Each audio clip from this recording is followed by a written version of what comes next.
Hello everyone, welcome back to the channel GS Pathshala. आज हमारा topic है रेस्पिरेशन इन प्लांट्स। प्लांट के अंदर रेस्पिरेशन किस तरीके से होता है, ऑक्सीजन से CO2 बनने का जो पूरा प्रोसीजर है उसे समझेंगे। सेल के अंदर क्या प्रोसीजर रहता है, रेस्पिरेशन के कितने टाइप्स होते हैं, उन सबको भी कवर करेंगे। प्लांट फिजियोलॉजी के अंदर ये एक इम्पॉर्टेंट टॉपिक है, तो चलिए इसे स्टार्ट करते हैं। All living organism need energy for life activities, जैसे कि absorption, transport, movement, reproduction and breathing. जितनी भी सारी प्रोसीजर्स हैं, सब में हमें एनर्जी की ज़रूरत पड़ती ही पड़ती है। उसी तरीके से सेम टू सेम प्लांट्स को भी एनर्जी की ज़रूरत पड़ती है। प्लांट्स के पास ये एनर्जी आती कहाँ से? तो देखिए, जो भी फूड होता है पहले वो ऑक्सीडाइज होगा और ऑक्सीडेशन के बाद उससे रिलीज होगी एनर्जी। सिंपल सा फंडा है, सबको ही पता है। अब देखिए, जो ग्रीन प्लांट्स हैं और जो साइनोबैक्टीरिया हैं, they can prepare their own food by the process of photosynthesis. ये तो हमें पता ही है। फोटोसिंथेसिस जो प्रोसेस है वो किसके अंदर होती है? वो प्लांट्स के अंदर होती है, जिससे वो अपना फूड खुद सिंथेसाइज करते हैं। और इसके लिए क्या क्या चीज़ों की ज़रूरत पड़ती है? क्लोरोप्लास्ट होना चाहिए, सनलाइट की प्रेजेंस होनी चाहिए। This light energy converted into chemical energy and stored in bonds of carbohydrate.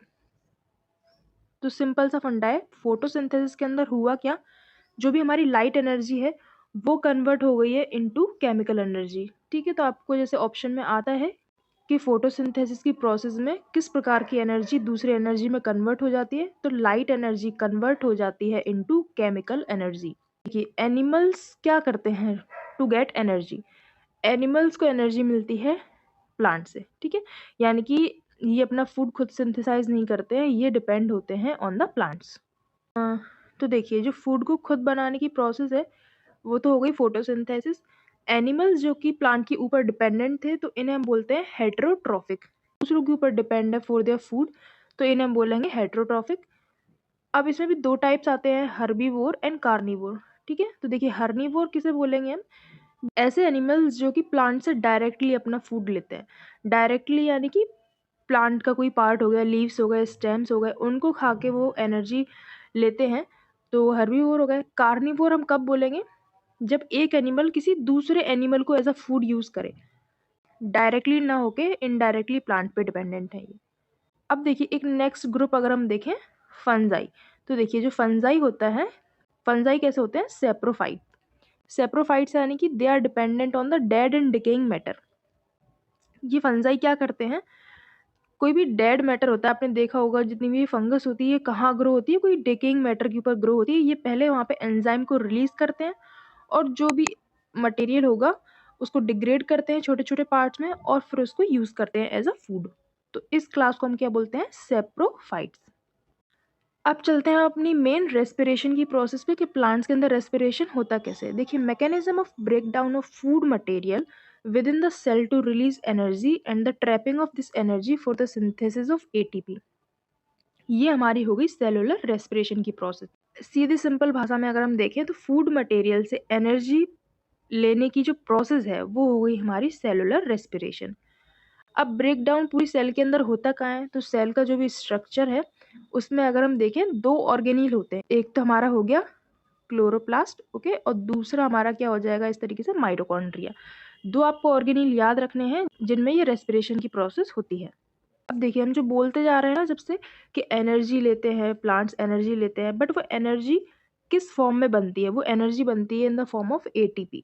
अगर आपसे एनर्जी करेंसी पूछे, एनर्जी की करेंसी पूछे, तो आपको क्या टिक करना है? ATP। ATP का फुल फॉर्म हो जाएगा adenosine triphosphate. They do gases exchange via stomata. Stomata क्या होता है? लीव्स का स्ट्रक्चर होता है, उसमें छोटे छोटे से होल्स होते हैं जिसके थ्रू O2 एंड CO2 का एक्सचेंज होता है, तो उन्हीं को हम बोल रहे हैं यहाँ पे स्टोमेटा। अब देखिए, जो ग्लूकोज और ऑक्सीजन को जब हम ब्रेक डाउन करेंगे तो उससे क्या बनेगा? Carbon dioxide, water and energy. तो यही प्रोसेस हमारी क्या हो गई? रेस्पिरेशन। अगर हम सिंपल टर्म्स में, मॉलिक्यूल्स के टर्म्स में देखें तो हम कर क्या रहे हैं? ग्लूकोज को कन्वर्ट कर रहे हैं। सॉरी, यहाँ पे 2 नहीं है, 12 है। ग्लूकोज का जो फॉर्मूला होता है C6H12O6। तो ग्लूकोज से एनर्जी बनने की जो प्रोसेस है यही हमारी होती है mainly respiration. Some organism are facultative anaerobes, they not require oxygen. तो कुछ ऑर्गेनिज्म ऐसे भी होते हैं जिन्हें ऑक्सीजन की ज़रूरत नहीं होती है। अब इसमें भी 2 टाइप हो जाएंगे, फैकल्टेटिव और ऑब्लिगेट। फैकल्टेटिव का मतलब क्या होता है कि इनका काम चल जाता है, मतलब कि ये एनारोब्स की तरह काम कर सकते हैं। ये एक्चुअली होते तो एरोब्स हैं, बट अगर इन्हें ऑक्सीजन नहीं मिलेगी तब भी अपना काम चला लेंगे। दूसरे होते हैं ऑब्लिगेट एनारोब्स। ऑब्लिगेट का मतलब जिद्दी, इन्हें ऑक्सीजन बिल्कुल नहीं चाहिए, अगर थोड़ी बहुत भी ऑक्सीजन होगी तो ये वहाँ पे ग्रो नहीं करेंगे। अब देखिए रेस्पिरेशन की जो प्रोसेस है जिसमें मॉलिक्यूल धीरे धीरे ब्रेक डाउन हो रहा है इनटू सिंपलर सब्सटेंस और उसके बाद उससे बन रही है एनर्जी। तो इसमें कुछ मेन प्रोसीजर हैं जिनके हम नाम देख लेते हैं, ज़्यादा डीप में नहीं जाना है, ओवरऑल ऊपर ऊपर से समझ लेते हैं कि ये होता क्या है। सबसे पहले आएगा हमारा ग्लाइकोलिसिस।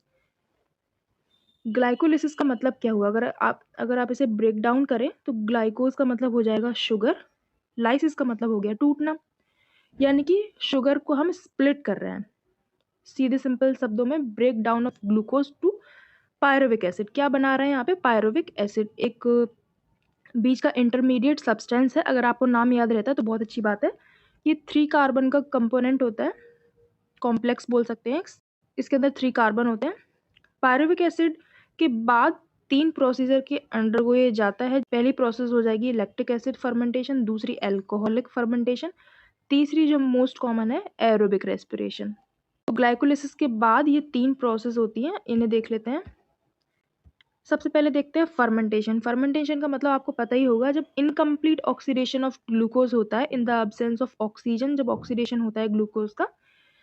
एग्जाम्पल पूछ सकते हैं आपसे, फर्मेंटेशन कहाँ कहाँ पे होता है। ईस्ट में होता है, किसी किसी बैक्टीरियाज में भी फर्मेंटेशन होता है। एनिमल्स में फर्मेंटेशन कब होगा, आपने देखा होगा जब भी आप बहुत ज़्यादा एक्सरसाइज कर लेते हैं या फिर अचानक से किसी दिन एक्सरसाइज शुरू करते हैं तो अगले दिन बहुत ज़्यादा बॉडी पेन होता है। ये बॉडी पेन क्यों हो रहा होता है, क्योंकि आपकी बॉडी में बन चुका होता है तब तक लैक्टिक एसिड। ये वही फर्मेंटेशन वाली प्रोसेस हुई होती है जब ऑक्सीजन कम होता है लेकिन एनर्जी की ज़रूरत होती है।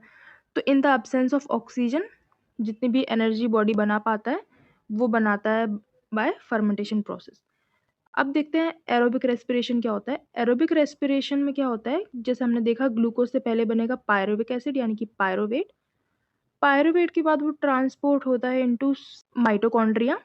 अब माइटोकॉन्ड्रिया के अंदर नेक्स्ट प्रोसेस चालू होगी जिसे हम क्या बोलते हैं, क्रेब साइकिल और सिट्रिक एसिड साइकिल। अगर आपको ये कॉम्प्लेक्स लग रहा है तो इतना याद नहीं रखें, छोड़ दे इसको, बस इतना याद रखें कि ग्लाइकोलिसिस से क्या बन रहा है और उसके बाद नेक्स्ट प्रोसेस क्या हो रही है, citric acid cycle.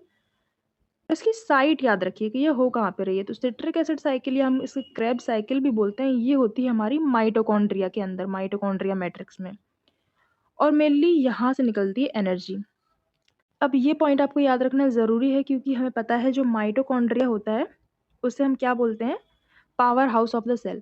Power house of the cell क्यों बोलते हैं, क्योंकि यहाँ से बन रही होती है मेन एनर्जी। जो इतनी देर से हम प्रोसीजर समझने की कोशिश कर रहे हैं कि फूड से एनर्जी आखिरकार बनती कैसे है, वो माइटोकॉन्ड्रिया में आके बनती है in the form of ATP. एक प्रोसीजर और समझना है हमें यहाँ पे, इलेक्ट्रॉन ट्रांसपोर्ट सिस्टम। इसके अंदर 5 कॉम्प्लेक्स होते हैं, एक बार बस नज़र डाल लीजिए, इनको रटना नहीं है।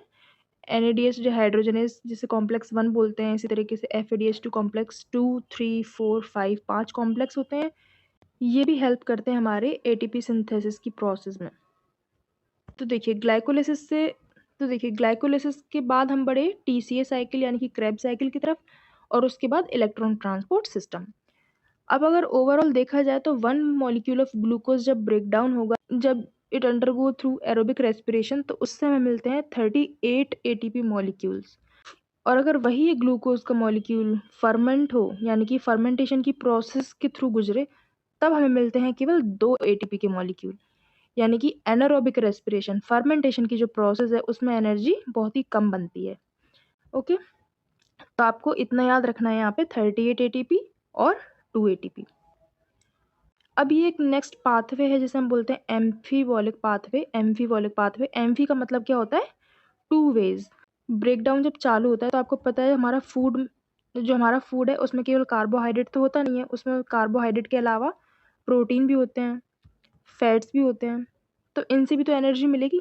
तो fat and protein also break down to release ATP, जैसे कि कार्बोहाइड्रेट करता है। जब ये फैट और प्रोटीन से एनर्जी रिलीज होने की प्रोसेस स्टार्ट होती है तो ये 2 तरीकों से कन्वर्ट हो सकती है, इसीलिए इस पाथवे को हम बोलते हैं एम्फीबॉलिक पाथवे। ओके, तो यहाँ पे आपको सिंपल बस इतना याद रखना है कि फैट से कन्वर्ट होके वो बना ग्लिसरॉल एंड फैटी एसिड, ठीक है। फैट का जब ब्रेकडाउन होगा तो उससे बनेगा ग्लिसरॉल एंड फैटी एसिड और उसके बाद उससे बनेगी एनर्जी, ओके। इसी तरीके से जो प्रोटीन है, प्रोटीन से पहले बनेगा अमीनो एसिड और अमीनो एसिड से हमें मिलेगी एनर्जी। इसी तरीके से कार्बोहाइड्रेट से बनेगा पहले pyruvic acid and pyruvic acid से मिलेगी हमें एनर्जी, ओके। तो ये तीनों कंपोनेंट जो फूड के अंदर होते हैं, फैट, प्रोटीन एंड कार्बोहाइड्रेट, इनके हमने सिंपलर सब्सटेंसेस देख लिए, यानी कि आप बोले इनके सिंपलर फॉर्म देख लिए, इनको आपको याद रखना है। अब एक चीज़ और पूछी जाने लगी एग्जाम में, रेस्पिरेटरी क्वेसेंट। रेस्पिरेटरी क्वेसेंट एक रेशियो होता है जो आपको याद रखना है, volume of carbon dioxide evolve upon volume of oxygen consumed. जैसे मान लीजिए मैंने आज बर्गर खाया, ठीक है, तो उसे ब्रेक डाउन करना है। अब ब्रेक डाउन करने के लिए ऑक्सीजन की ज़रूरत तो पड़ेगी, तो जितना मैंने ऑक्सीजन कंज्यूम किया, बर्गर का ऑक्सीडेशन किया और एनर्जी ली और कुछ CO2 भी निकला होगा, तो जो CO2 निकला, ओके, जो अमाउंट ऑफ CO2 निकला और जितना मैंने ऑक्सीजन कंज्यूम किया था, ठीक है, उसका जो रेशियो होगा वो होगा रेस्पिरेटरी क्वेसेंट। अब तीनों केसेस में ना ये अलग अलग होता है। अगर कार्बोहाइड्रेट की हम बात करें में रेस्पिरेटरी क्वेसेंट होता है 1। फैट के केस में अगर हम बात करें तो respiratory quiescent is less than 1, ये मोस्टली 0.7 के अप्रॉक्स होता है। यानी कि फैट में आप देख रहे हैं ना कि ऑक्सीजन हमें ज़्यादा लेनी पड़ रही है और CO2 कम इवॉल्व हो रहा है। प्रोटीन के केस में भी क्या है, ये 1 से कम ही है रेस्पिरेटरी क्वेसेंट, कितना होता है 0.9, ठीक है। तो सबसे ज़्यादा हम यहाँ पे देख रहे हैं कि फैट को ब्रेक डाउन करने के लिए हमें ज़्यादा ऑक्सीजन चाहिए होती है। तो आपको ये तीनों वैल्यूज़ याद रखनी है। अगर तीनों याद रह रही हैं तो बहुत बढ़िया, नहीं तो आप फैट और प्रोटीन का तो याद रखिए। ओके, तो यहाँ पे हमारी वीडियो एंड होती है। बहुत ही डिफ़िकल्ट टॉपिक होता है ये रेस्पिरेशन, तो आपको ज़्यादा डीप में कॉम्प्लेक्स प्रोसीजर में नहीं जाना है। ऊपर-ऊपर बस समझना है कि कार्बोहाइड्रेट, फैट और प्रोटीन किस तरीके से ब्रेक डाउन होते हैं, उनसे क्या सिंपलर सब्सटेंसेस बनते हैं और उनसे जो एनर्जी बनती है उसमें कितने एटीपी रिलीज़ हो रहे होते हैं। इतना ओवरऑल याद रखिए और जो साइट है मतलब माइटोकॉन्ड्रिया में जैसे कि एनर्जी बनती है, उसके मैट्रिक्स में ये सारी चीज़ें याद रखिए बस।